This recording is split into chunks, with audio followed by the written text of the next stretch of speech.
ఏ రకంగా బలపరుచుకుంటూ పోవాలి అనే కార్యక్రమం మీద అవగాహన పెంచుకుంటూ ఈరోజు ఇక్కడ ఏకమయ్యాం.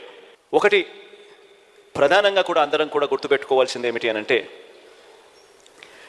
ఎప్పుడైనా కూడా ఒక పార్టీని చూసినప్పుడు ఆ పార్టీలో ఉన్న ప్రతి కార్యకర్త, రాష్ట్ర స్థాయి నుంచి చూసుకుంటే గ్రామీణ స్థాయి వరకు కూడా ప్రతి కార్యకర్త కూడా తమ నాయకుడు ఎలాంటి వాడు అని ఆ నాయకుడిని చూపించి, అదిగో అతనే మా నాయకుడు అని కాలర్ ఎగరేసుకొని చెప్పే విధంగా ఆ నాయకుడు, ఆ పార్టీ ఉండగలిగితేనే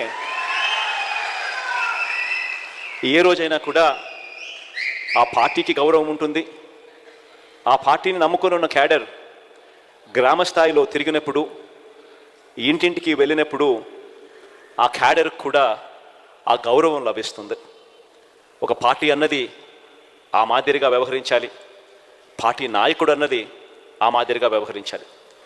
ఈ వ్యవహరించే అంశంలో ఇందులో మరీ ముఖ్యమైన అడుగు ఏమిటి అంటే విశ్వసనీయత అన్నది. ఈరోజు నేను గర్వంగా కూడా చెప్తా ఉన్నా, వైఎస్ఆర్ కాంగ్రెస్ పార్టీ ఒక్క పార్టీ మాత్రమే బహుశా దేశ రాజకీయాలలో ఏ గ్రామానికి వెళ్ళి, ఏ ఇంటికి వెళ్ళి అడిగినా కూడా విశ్వసనీయత ఉన్న పార్టీ ఒక్క వైఎస్ఆర్ కాంగ్రెస్ పార్టీయే అన్న మాట వినపడుతుంది. ఈ మాట చాలా చాలా చాలా ఒక రాజకీయ నాయకుడికి, ఒక రాజకీయ పార్టీకి చాలా చాలా అవసరమైన మాట ఇది. ఈరోజు నేను 2019కి ముందు 5 సంవత్సరాల గతంలో తెలుగుదేశం పార్టీ పాలన, చంద్రబాబు నాయుడు గారి పాలన చూశారు. 2014లో చంద్రబాబు నాయుడు గారు ఒక మేనిఫెస్టో తీసుకొచ్చాడు. ప్రతి సామాజిక వర్గానికి ఒక పేజ్ కేటాయిస్తూ తాను అధికారంలోకి వస్తే అది చేసేస్తాను, ఇది చేసేస్తాను అని చెప్తూ ప్రధానమైన ముఖ్యమైన వాగ్దానాలు కూడా చేశాడు. రైతన్నలకు రుణమాఫీ 87,612 కోట్ల రూపాయలని తెలిసినా కూడా, సాధ్యపడదు అని తెలిసినా కూడా 87,612 కోట్ల రూపాయల రుణమాఫీ నా మొట్టమొదటి సంతకంతోనే మాఫీ చేస్తాను అన్న మాట ఇవ్వడము, మేనిఫెస్టోలో పెట్టడము. అంతటితో ఆగలేదు. బ్యాంకుల్లో పెట్టిన బంగారం ఇంటికి రావాలి అని అంటే బాబు అన్నాడు. పొదుపు సంఘాల రుణాలు అప్పట్లో దాదాపుగా 15,000 కోట్ల రూపాయలు అప్పట్లో ఉన్న ఆ రుణాలన్నీ కూడా మాఫీ చేస్తానన్నాడు. అంతటితో కూడా ఆగలేదు. ఇంటింటికి ఒక ఉద్యోగం లేకపోతే ప్రతి ఇంటికి 2,000 రూపాయల నిరుద్యోగ భృతి అన్నాడు. ఇవన్నీ చెప్పడమే కాకుండా, ఎన్నికల మేనిఫెస్టోలో ఇవన్నీ పెట్టడమే కాకుండా, గ్రామ గ్రామానికి, ఇంటింటికి వెళ్ళి కార్యకర్తలను పంపి దీనికి పబ్లిసిటీ ఇప్పించాడు. టీవీలలో విపరీతమైన యాడ్లు వచ్చాయి. బ్యాంకుల్లో పెట్టిన బంగారం ఇంటికి రావాలి అని అంటే బాబే రావాలి అని అడ్వర్టైజ్మెంట్లు. నాకు ఇప్పటికి కూడా గుర్తుంది అడ్వర్టైజ్మెంట్లు. తాలిబొట్టును ఎవరో వచ్చి లాగుతూ ఉంటారు ఒక అక్క చెల్లెమ్మ మడిలో నుంచి. వెంటనే ఒక చెయ్యి వచ్చి ఆపేస్తుంది.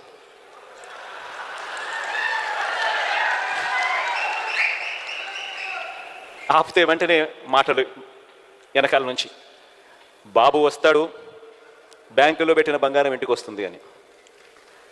రకరకాలుగా ఇలాంటి వాగ్దానాలు. 2014లో చంద్రబాబు నాయుడు గారు ఇలాంటి మాటలు చెప్పినప్పుడు మన పార్టీలో కూడా చాలామంది శ్రేయోభిలాషులు కూడా నాకు కూడా చెప్పారు, పోయేదేముంది, ఆయన చెప్తా ఉన్నాడు, సాధ్యం కాదని తెలిసిన ఆయన చెప్తా ఉన్నాడు, మనం కూడా చెప్దాము, పోయేదేముంది, ఎన్నికలు అయిపోతాయి, మన సంగతి మనం చూస్తామని చెప్పి చాలామంది నాతో కూడా అన్నారు. మన పార్టీలోనే ఉన్న వాళ్ళే. తప్పు కూడా కాదు, నేను వాళ్ళకు కూడా తప్పు కూడా అని ఇప్పుడు నేను అన్నాను. ఎందుకంటే వాళ్ళు, చంద్రబాబు నాయుడు ఒకవైపున అబద్ధాలు ఆడుతూ ఉన్నాడు, కాదు సాధ్యమని తెలిసినా కూడా మోసం చేస్తూ ఉన్నాడు, మనమేమో నీతిగా నిజాయితీగా యుద్ధం చేయాలని మనం అంటా ఉన్నాం, ఈ మాదిరిగా యుద్ధం చేయడం కుదరదు అని నాకు సలహాలు కూడా ఇచ్చారు. కానీ నన్న విలువలు, విశ్వసనీయత అన్న పదానికి అర్థం చెప్పారు. చేయగలిగిందే మనం చెప్పాలి, చెయ్యలేము అని తెలిసినప్పుడు నోట్లో నుంచి ఆ మాట రాకూడదు అని చెప్పి.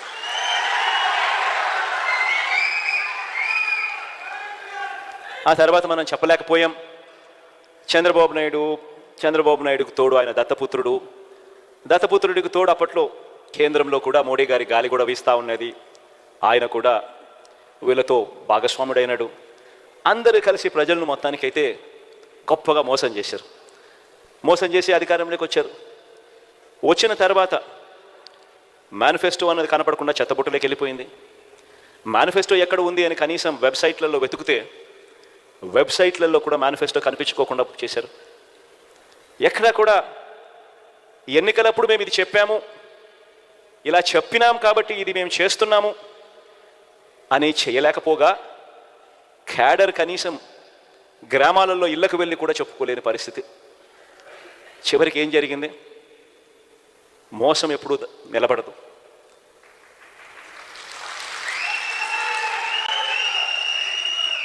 చివరికి ప్రజలు ఎంత దారుణమైన తీర్పు ఇచ్చారు అని అంటే, చంద్రబాబు నాయుడు గారి పార్టీ తరఫున ప్రజల్లోకి వెళ్ళి క్యాంపెయిన్ చేయడానికి చంద్రబాబు నాయుడు గారి క్యాడర్ కూడా గ్రామంలో ఉన్న ఇళ్లకు కూడా వెళ్ళలేని పరిస్థితిలోకి ఆ క్యాడర్ దిగజారిపోయింది.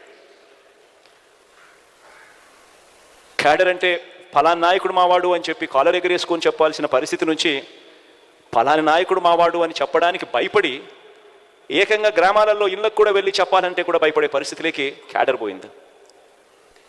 ఎన్నికలు అయిపోయాయి. 2019 మళ్ళా చంద్రబాబు నాయుడు గారిని నమ్మిన ప్రజలందరూ కూడా మోసపోయిన పరిస్థితిలో ఎన్నికలు జరిగాయి.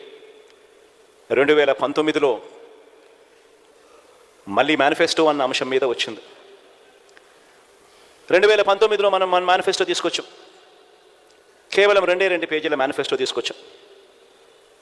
2 పేజీల మేనిఫెస్టో. ఎందుకనంటే ఆ మేనిఫెస్టో అనేది ప్రజలకు గుర్తుండాలి, మనకు గుర్తుండాలి. ఆ తర్వాత అధికారంలోకి వచ్చిన తర్వాత ఆ మేనిఫెస్టో మనం తీసుకొచ్చేటప్పుడు కూడా నేను నా పాదయాత్ర సందర్భంగా ఈ మేనిఫెస్టోకి సంబంధించిన అంశాల గురించి మాట్లాడుతూ ఉన్నప్పుడు కూడా మన పార్టీలో ఉన్న వాళ్ళు కూడా కొంతమంది నన్ను అడిగారు.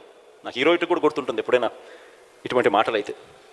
అప్పల్ నర్సయ్య అయితే నాతో విజయనగరం జిల్లాకు పోయినప్పుడు, అప్పల్ నర్సయ్య వచ్చినాడో లేదో నాకు తెలియదు కానీ ఇక్కడ అప్పల్ నర్సయ్య అన్న మాట నాకు గుర్తుంది. అన్నాడు, నాతోనే అన్నాడు, ఇవన్నీ సాధ్యమేనా అని. అప్పల్ నర్సయ్యతో నేను అన్నా, ఇవన్నీ ఖచ్చితంగా చేసి తీరుతామన్నా అని చెప్పి. అన్ని ఆలోచన చేసిన తర్వాతనే ఈ నిర్ణయాలకు తీసుకున్నాం. అన్ని ఆలోచన చేసిన తర్వాతనే వీటి గురించి ప్రస్తావిస్తూ ఉన్నాను. ఇందులో చెప్పిన ప్రతి మాట ఖచ్చితంగా నెరవేరుస్తానన్నా అని చెప్పి నేను చెప్పాను.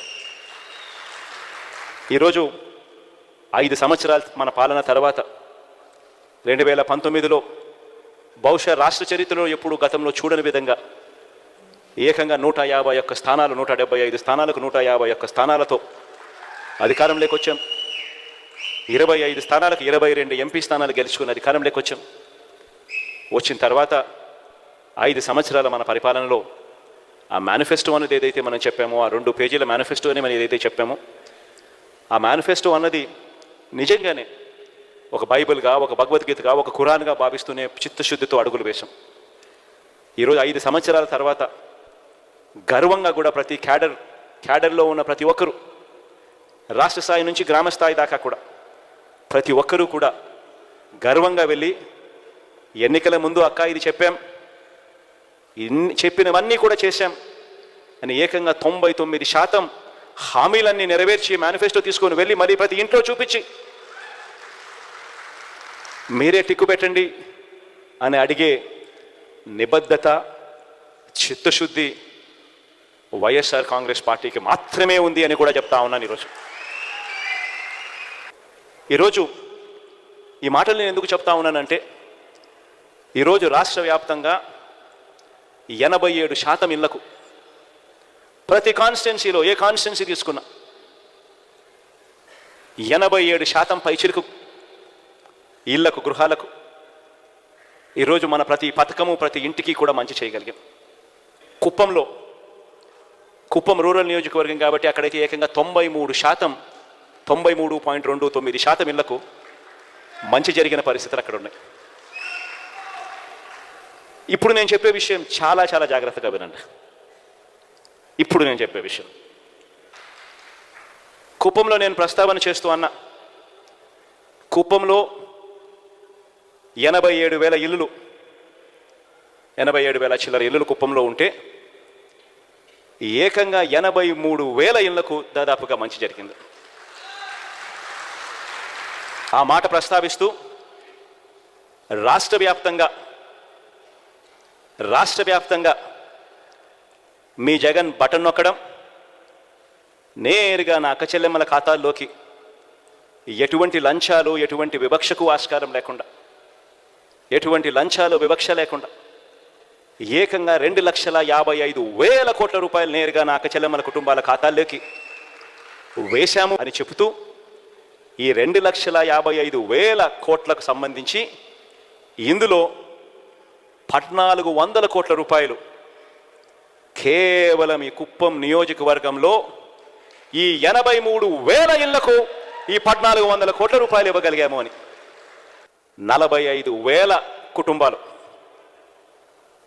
గతంలో పెన్షన్ అరకొరగా 1,000 రూపాయలు అందుకుంటా ఉన్నవి, మీ జగన్ వచ్చిన తర్వాత దాన్ని 3,000 చేశాడు.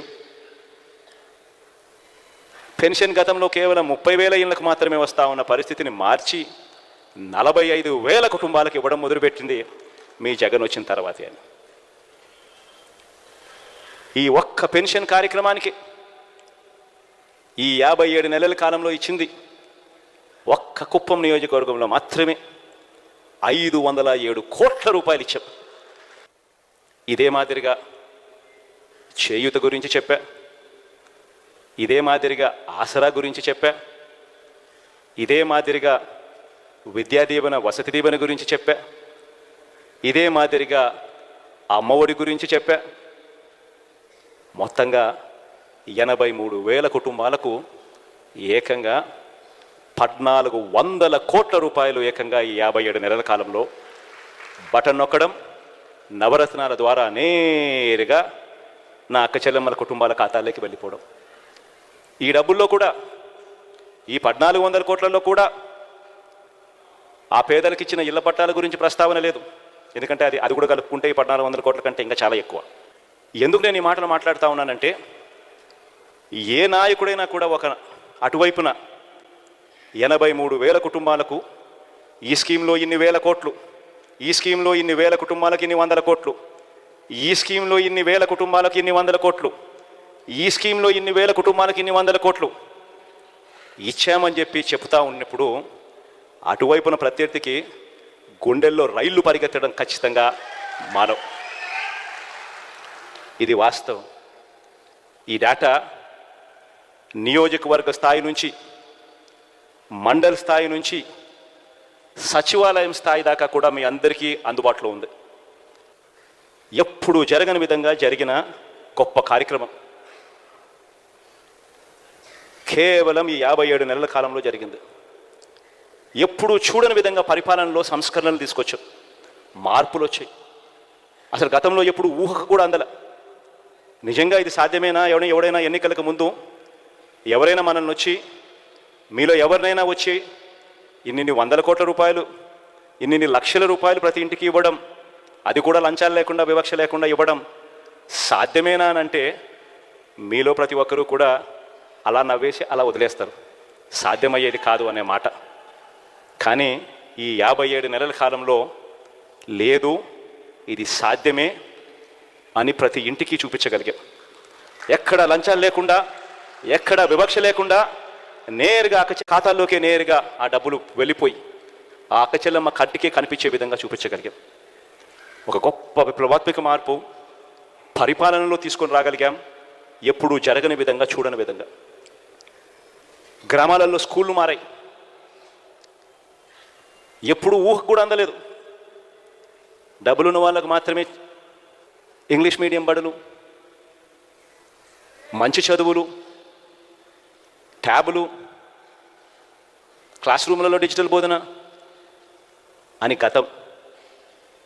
ఈ 57 నెలల్లో పూర్తిగా ప్రక్షాళన జరిగాయి. ప్రతి పేదవాడు కూడా నిజంగా పేదరికం నుంచి బయటికి పడాలి అనంటే, బయటికి రావాలి అనంటే ఆ ప్రతి పేదవాడికి కూడా క్వాలిటీ ఎడ్యుకేషన్ అన్నది ఎంత అవసరమో గుర్తించి ఆ ప్రతి పేదవాడు వెళ్ళే బడిని ఆ మాదిరిగా క్వాలిటీ ఎడ్యుకేషన్ తీసుకొచ్చిన ఏకైక ప్రభుత్వం కూడా మనది మాత్రమే అని కూడా చెప్పడానికి గర్వపడతా ఉన్నా. ఇవాళ జరుగుతూ ఉన్నది యుద్ధం కేవలం కులాల మధ్య యుద్ధం అన్నది కాదు. ఎవరైనా కులాల మధ్య యుద్ధం అని చెప్పి ఎవరైనా అంటే కాదు. ఈరోజు నా నా నా నా నేను ఎందుకంటా ఉంటానో తెలుసా? ఎందుకంటే వాళ్ళు అట్టడుగున ఉన్న పేద వర్గాలు కాబట్టి. నా ఎస్సీలు, నా ఎస్టీలు, నా బీసీలు, నా మైనారిటీలు అని అంటూనే నా నిరుపేదలను కూడా నేను అంటా. ఎందుకంటానో తెలుసా? ఎందుకంటే ఓసీలలో కూడా నిరుపేదలు ఉన్నారు.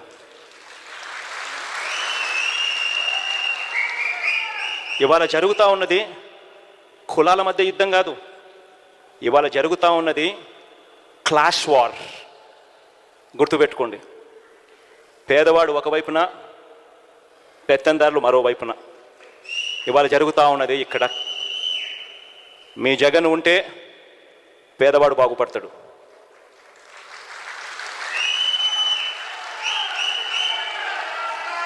మీ జగన్ ఉంటే లంచాలు లేకుండా, వివక్ష లేకుండా బటన్లు కొనసాగుతాయి. ఇంటికి వాలంటీర్ వస్తాడు. చిక్కటి చిరునవ్వులతో అవ్వ తాతలకు తోడుగా ఉంటూ సహాయం అందుతుంది. మీ జగన్ ఉంటేనే బడులు మారుతాయి. పేదవాడు వెళ్ళే స్కూళ్ళు ఇంగ్లీష్ మీడియం అవుతాయి. మీ జగన్ ఉంటేనే గ్రామాలలో విలేజ్ క్లినిక్లు పనిచేయడం మొదలు పెడతాయి. ఆరోగ్య సురక్ష అనే కార్యక్రమం జల్లడబడుతూ ప్రతి పేదవాడికి తోడుగా ఉండే కార్యక్రమం జరుగుతుంది. ఆరోగ్యశ్రీని ఇప్పటికే విస్తరించిన ఈ ఆరోగ్యశ్రీ ఇంకా గొప్పగా పనిచేయడం మొదలు పెడుతుంది. ఏ పేదవాడైనా కూడా అప్పుల పాలు కాకుండా ఆ పేదవాడికి వైద్యం అందే పరిస్థితి కొనసాగాలంటే కేవలం జగన్ ఉంటే మాత్రమే అది సాగుతుంది, జరుగుతుంది.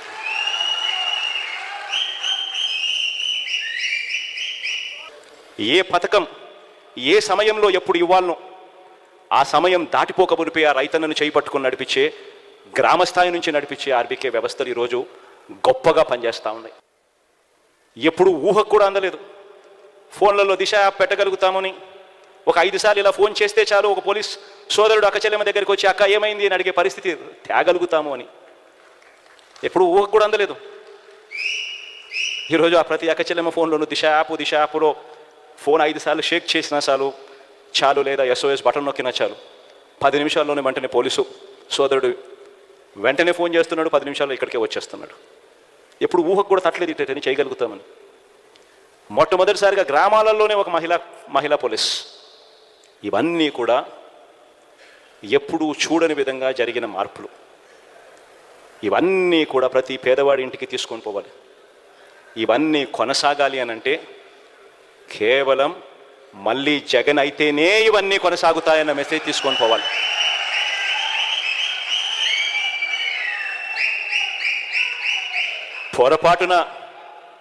పొరపాటున మనం జగన్కి కానీ వైఎస్ఆర్ కాంగ్రెస్ పార్టీకి కానీ ఓటు వేయకపోతే, పొరపాటున కూడా అది జరిగింది అని అంటే మనంతటా మనమే మళ్ళీ వాలంటీర్ల వ్యవస్థ మాకొద్దు, జన్మభూమి కమిటీలు కావాలి అని చెప్పి మనమే సంతకం పెట్టినట్టే.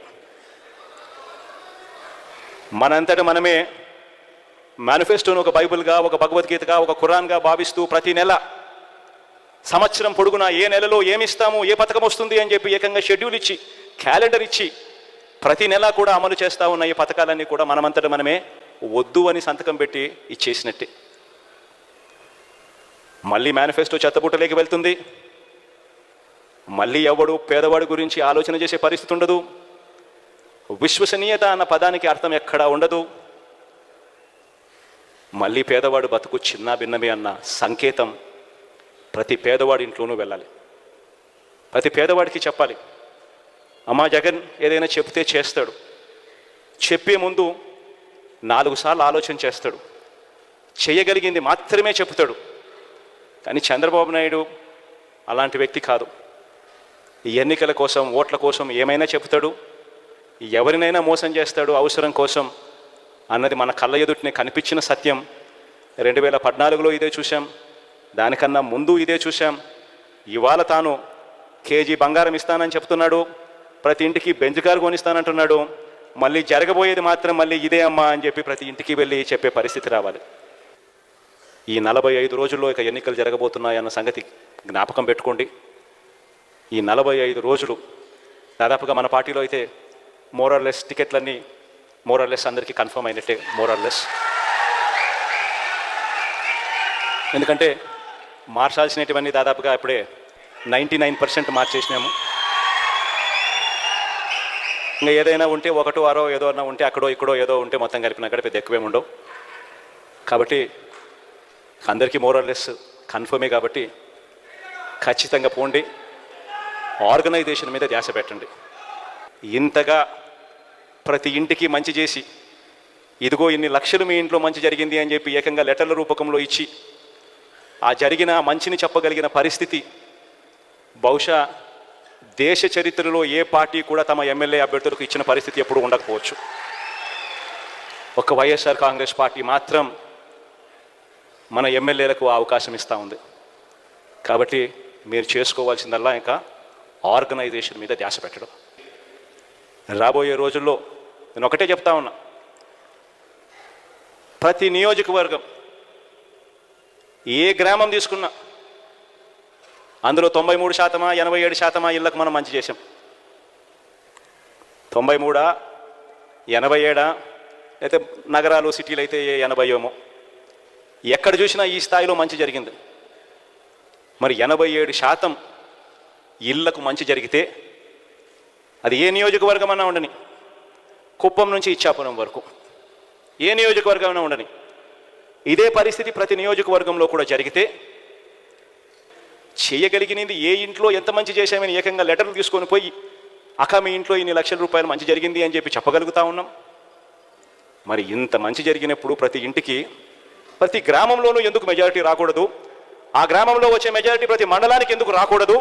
ఆ మండలంలో వచ్చే మెజారిటీ ప్రతి నియోజకవర్గానికి ఎందుకు రాకూడదు అని అడుగుతా ఉన్నా. అది కుప్పమైనా సరే, ఇచ్చాపురమైనా సరే ఎందుకు జరగకూడదు అని అడుగుతా ఉన్నా. ఎస్, కొద్దో గొప్ప మన ప్రత్యర్థులు రకరకాల కాస్ట్ ఫీలింగ్స్ తీసుకొస్తారు. ఎందుకంటే ఇక్కడ జరిగేది కాస్ట్ వార్ కాదు, ఇక్కడ జరిగేది క్లాష్ వార్. పేదవాడు బ్రతకాలి అనంటే వైఎస్ఆర్ కాంగ్రెస్ పార్టీ రావాలి, పేదవాడు బాగుపడాలి అనంటే వైఎస్ఆర్ కాంగ్రెస్ పార్టీ రావాలి, పేదవాడికి భవిష్యత్తు ఉండాలి అనంటే వైఎస్ఆర్ కాంగ్రెస్ పార్టీ రావాలి. ఈ అంశం ప్రతి ఇంటికి కూడా వెళ్ళి చెప్పగలగాలి. ఇక నేను చేయగలిగిందంతా నేను చేశా. మీ చేతుల్లోకి ఎవ్వడు, ఏ రాజకీయ పార్టీ, ఏ రాజకీయ నాయకుడు ఎప్పుడు ఇవ్వని ఆయుధాలు మీ అందరి చేతుల్లో నేను పెట్టా. ఇక ముందుకు తీసుకొని పోయి ఈ ఎన్నికల్లో గెలిచి రావాల్సిన బాధ్యత ఇక కేవలం మీ మీద, ఈ 45 రోజుల్లో మీరు చేసే ఆర్గనైజేషన్ స్ట్రెంత్ మీద మాత్రమే ఆధారపడి ఉంది అని చెప్పి మాత్రం చెప్తా ఉన్నా. ప్రతి ఒక్కరూ కూడా రెట్టించిన ఉత్సాహంతో పోండి. మంచి చేశాం, మంచి చేసి ఓటు అడుగుతా ఉన్నామన్న ఒక గొప్ప సంతృప్తితో పోండి. పోయి ఈసారి మాత్రం లాస్ట్ టైం నాకు 151 వచ్చాయి, లాస్ట్ టైం 22 ఎంపీలు వచ్చాయి. ఈసారి మాత్రం 175కు 175 రావాల్సిందే. ఆ దిశగానే అడుగులు పడాలి. 25కి 25 ఎంపీలు రావాల్సిందే అన్న దిశగానే అడుగులు పడాలి.